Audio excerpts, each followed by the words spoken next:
မင်္ဂလာပါ Welcome to DYOR channel Arbitrum ဆိုတာဘာလဲ Arbitrum ဆိုဒီမှာ Ethereum blockchain ဤအမြန်လန်းကဲ့သို့လို့ဆောင်ပေးသည့် Layer 2 scaling solution တစ်ခုဖြစ်သည် Ethereum သည်အလွန်များသောမြို့တွင်းလက်မကြီးတစ်ခုကဲ့သို့ချစ်နေခြင်းတွင် Arbitrum က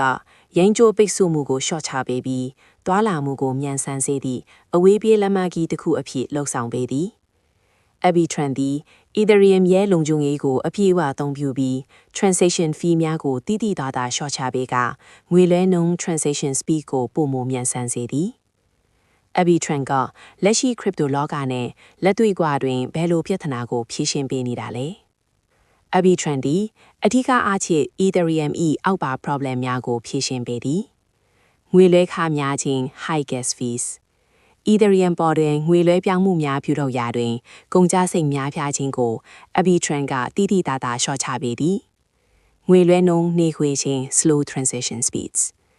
Ethereum တွင်တစ်စက္ကန့်တွင်ငွေလွှဲနိုင်သည့်အရွယ်အတွက် transactions per second နည်းပါးသဖြင့်ကြန့်ကြာမှုများဖြစ်သည်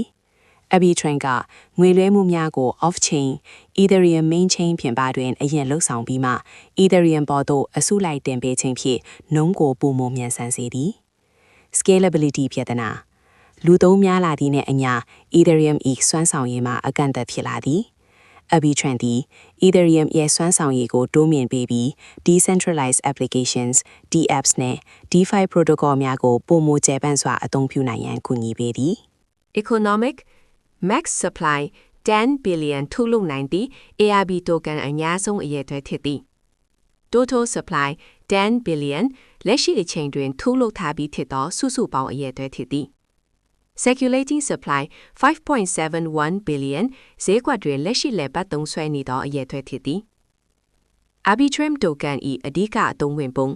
Utility ARB token ၏အဓိကနဲ့တစ်ခုတည်းသောအသုံးဝင်ပုံမှာ Governance ဖြစ်သည်Governance ARB token ကိုင်ဆောင်ထားသူများသည့် Arbitrum DAO Decentralized Autonomous Organization တွင်ပါဝင်ပြီး Protocol အဆင့်မြင့်တင်မှုများနည်းပညာဆိုင်ရာပြင်ဆင်မှုများနှင့် DAO ဘဏ္ဍာတိုင်းမှရန်ပုံငွေသုံးစွဲမှုများကဲ့သို့သောအဆိုပြုချက် proposals များကိုမဲပေးဆုံးဖြတ်နိုင်သည် Gas fees အသည့်မဟုတ်ပါ Arbitrum network ပေါ်တွင်ငွေလွှဲခ gas fees များပေးချေရာ ARB token ကိုအသုံးမပြုပါ Ethereum ETH ကိုသာအသုံးပြုရပါသည်ခွဲခြားထိုင်းခြင်းကအုပ်ချုပ်မှုဆိုင်ရာမဲပေးပိုင်ခွင့်နဲ့ network အသုံးပြုမှုကိုရောထွေးခြင်းမရှိစေရန်ထက်သည် Staking လက်ရှိချင်းတွင် ARB token များကို stake လုပ်ပြီးချိုးရင်းများရယူနိုင်သည့်စနစ်တရားဝင်မရှိသေးမှအနာဂတ်တွင် feature များထည့်သွင်းလာနိုင်ရန် community အတွေ့ဆွေးနွေးမှုများရှိနေပါသည် Inflationary or deflationary Arbitrum သည် inflationary အရေအတွက်တိုးပွားနိုင်သော token model တစ်ခုဖြစ်ပါသည် Inflation ARB token supply သည်တစ်နှစ်တွင်အများဆုံး 2% တိုးပွားနိုင်သည်ဟုသတ်မှတ်ထားသည်တိုးပွားလာခြင်းက Arbitrum DAO မဲပေးဆုံးဖြတ်ချက်ဖြစ်သာဖြစ်နိုင်သည် Token burning လက်ရှိတွင် ARB token များကိုမီးချို့ဖျက်ဆီးသည့် burn mechanism တစ်စုံတစ်ရာမရှိသေးပါထို့ကြောင့် deflationary စနစ်မဟုတ်ပါ Arbitrum white paper ထဲကအဓိကအချက်5ချက် Arbitrum ၏ white paper တွင်အဓိကကျသောအချက်များမှာအောက်ပါအတိုင်းဖြစ်သည် Scalability အယောင်ဝယ်ပမာဏအများအပြားကိုထိရောက်စွာကွင်တွင်နိုင်ရန်ဒီဇိုင်းထုတ်ထားသည် High throughput Layer 2 processing ကိုကောင်းမွန်အောင်ပြုလုပ်ထားခြင်းဖြင့် buy and sell များကိုလျင်မြန်စွာလုပ်ဆောင်နိုင်သည် Ethereum compatibility Ethereum နှင့်အပြည့်အဝတွဲဖက်အသုံးပြုနိုင်သဖြင့် developer များတဲ့လွယ်ကူစေသည် Optimistic Roller Protocol လုံခြုံရေးနှင့်လှုပ်ဆောင်နိုင်စွမ်းကိုမြင့်တင်ရန် Interactive Fraud Proofs ကိုအသုံးပြုထားသည် Cross-chain functionality မတူညီသော blockchain များအကြားလုံခြုံသောဆက်သွယ်မှုကိုထောက်ပံ့ပေးသည် Arbitrum ရဲ့နည်းပညာကပြိုင်ဘက်တွေထက်ဘယ်လိုထူးခြားသလဲ Arbitrum သည်အခြားသော Layer 2 solution များဖြစ်သည့် Optimism, Polygon တို့နှင့်နိုင်ရင်လင်အောက်ပါအချက်များတွင်ထူးခြားသည် Fraud Proofs Arbitrum သည် multi-round fraud proofs ကိုအသုံးပြုသည် Optimism သည် single round fraud proofs ကိုအသုံးပြုသည် Arbitrum ရဲ့ချင်းခတ်ပုံမှာပုံမထိရောက်ပြီးကုန်ကျစရိတ်သက်သာသည်ဟုဆိုနိုင်သည် EVM compatibility Arbitrum သည် Ethereum virtual machine EVM နှင့်အပြည့်အဝနီးပါးတွဲဖက်အသုံးပြုနိုင်သောကြောင့် developer များသည်သူတို့ရဲ့ DApps များကိုအလွယ်တကူပြောင်းရွှေ့နိုင်သည် Polygon သည်လည်း EVM compatible ဖြစ်သောလေ Arbitrum ၏ထွေစီပုံမှာ developer များအတွက်ပိုမိုအဆင်ပြေစေရန်ဖန်တီးထားသည် Transaction capacity Arbitrum သည် Optimism ထက်ငွေလွှဲနိုင်သည့်ပမာဏ transaction capacity ပိုမိုများပြားသည် Polygon POS ချိန်သည်ငွေလွှဲနှုန်းအလွန်မြန်သွားလေ Arbitrum သည် Ethereum ၏လုံခြုံရေးကိုပိုမိုအပြည့်အဝအားကိုးထားသည် Ecosystem Arbitrum သည် DeFi-net NFT project အများပြားဖြင့်ကြီးမားသော ecosystem တစ်ခုကိုတည်ဆောက်ထားသည့် Total Value Locked TVL အရာ Layer 2 များကဦးဆောင်နေသည် Arbitrum ကိုတည်ထောင်သူနှင့်အဓိက developer များ Arbitrum ကို New York အခြေစိုက် Off-Chain Labs Company ကတည်ထောင်ခဲ့ပြီးအဓိကပုဂ္ဂိုလ်များမှာတည်ထောင်သူ3ဦးဖြစ်ကြသော Ed Felton, Stephen Goldfeder နှင့် Harry Colonna တို့ဖြစ်ကြပါသည်သူတို့အားလုံးသည် Princeton တက္ကသိုလ်မှ blockchain ကျွမ်းကျင်သူများဖြစ်ကြပြီး cryptocurrency ကိုပိုမိုစွမ်းဆောင်ရေးမြင့်မားအောင်ပြုလုပ်လိုသောစိတ်အားထက်သန်မှုရှိကြသူများဖြစ်ကြသည် Ed Felton, co-founder နှင့် chief scientist, Princeton တက္ကသိုလ်၏ကွန်ပျူတာသိပ္ပံနှင့်ပြည်သူ့ရေးရာပါမောက္ခတူဖြစ်ပါသည် American ပြည်ထောင်စု၏ဒုတိယ chief technology officer အဖြစ်သမ္မတအိုဘားမားလက်ထက်တွင်တာဝန်ထမ်းဆောင်ခဲ့ပူပါတယ်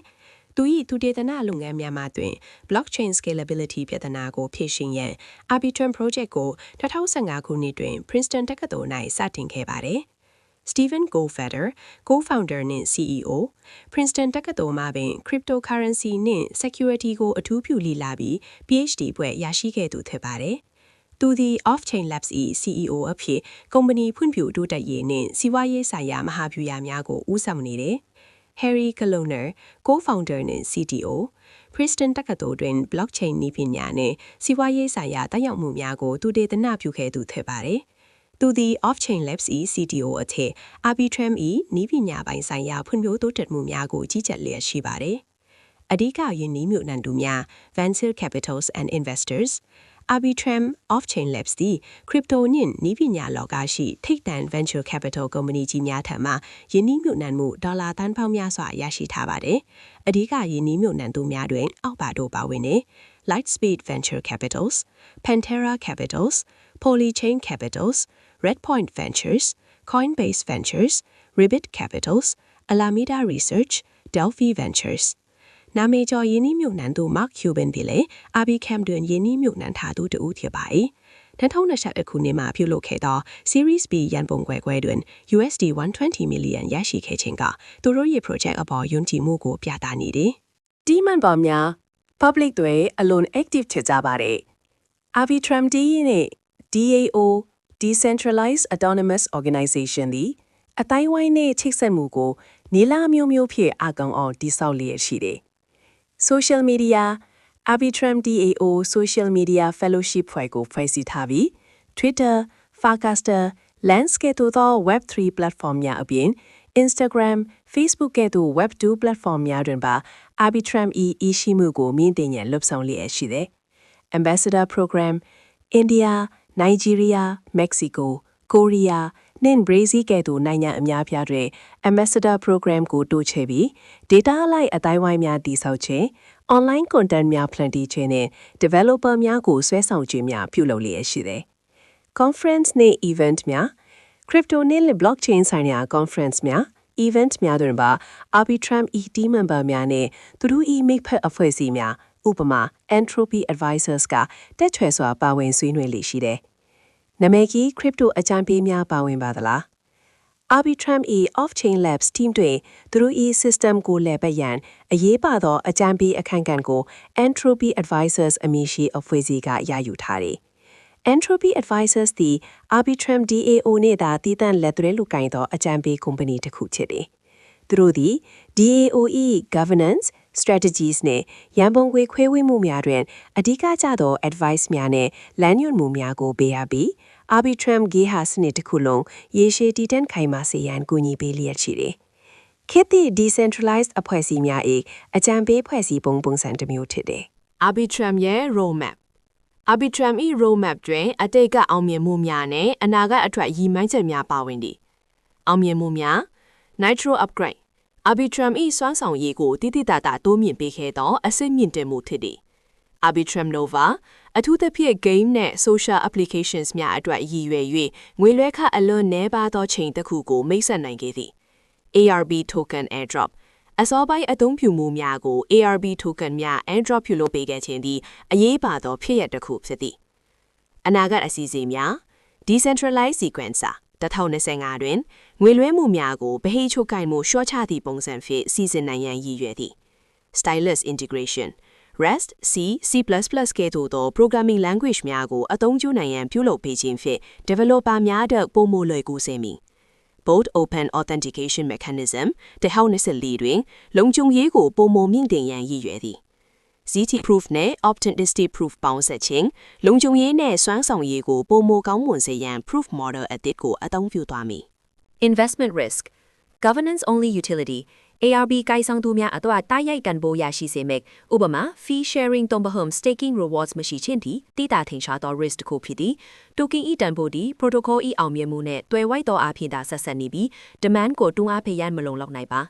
စစ်ဆက်မပြတ်ရောင်းလိုအားဖြစ်အားယင်းဤမြုံနှံသူများနဲ့ core team ထဲမှလားစိန် token unlocks များသည် token ဤစိန်နှုန်းအထွဲအဓိကအသားအစီတစ်ခုဖြစ်သည်အငင်းပွဲဝယ်ရာအနည်းဆက်ဆုံးကာလမှာအရေးကြီးဆုံးသောစွန့်စားမှုဖြစ်ထင်းထန်သောပြိုင်ဆိုင်မှုလေယာတူးနယ်ပယ်ထိလင်းမြန်စွာပြောင်းလဲတိုးတက်လက်ရှိပါတယ်။ပုံမအစစ်မြင့်သော ZK Rolex များပေါ်ထွက်လာခြင်းသည် Ratio မှာ Arbitrum Inc. နီးတညာပိုင်းစွာဦးဆောင်မှုကိုစိန်ခေါင်းနိုင်ပါတယ်။ဘေဟိုချုပ်ကင်မှုဆွမ်းစားမှု